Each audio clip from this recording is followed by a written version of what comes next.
இந்திய தடகள சம்மேளனம், கேலோ இந்தியா மற்றும் இந்திய விளையாட்டு மேம்பாட்டு ஆணையம் இணைந்து நாடு முழுவதும் அஷ்மிதா தடகள போட்டிகளை நடத்தி வருகின்றன.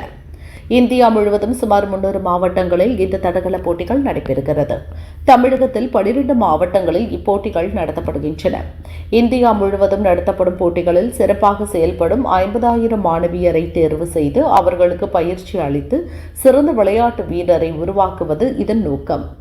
தமிழகத்தில் அஸ்மிதா தடகள போட்டிகளை தமிழ்நாடு தடகள சங்கம் நடத்தி வருகின்றனர். இந்நிலையில் கோவை நேரு ஸ்டேடியத்தில் போட்டிகள் விறுவிறுப்பாக நடைபெற்றது. கோவை மாவட்ட தடகள சங்கம் போட்டியை ஒருங்கிணைத்தது. பல்வேறு போட்டிகளில் சுமார் 250 வீராங்கனைகள் ஆர்வமுடன் கலந்து கொண்டனர். தெற்காசிய அளவில் நடந்த தடகள போட்டியில் தங்கம் வென்ற வீராங்கனை ஒலிம்பஸ் ட்ரோபி இந்த போட்டிகளை துவக்கி வைத்தார். 14 வயதிற்குட்பட்ட ஈட்டி எறிதல் போட்டியில் ஆஷிகா ஸ்ரீ, லியா, ஆர்யா, சுஷாந்த் வெற்றி பெற்றனர்.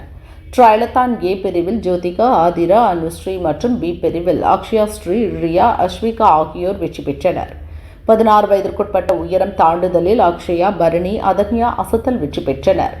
16 வயதிற்குட்பட்ட குண்டு எறிதல் போட்டியில் திவ்ய தர்ஷினி, ஹேமிலி, தர்ஷினி வென்றனர்.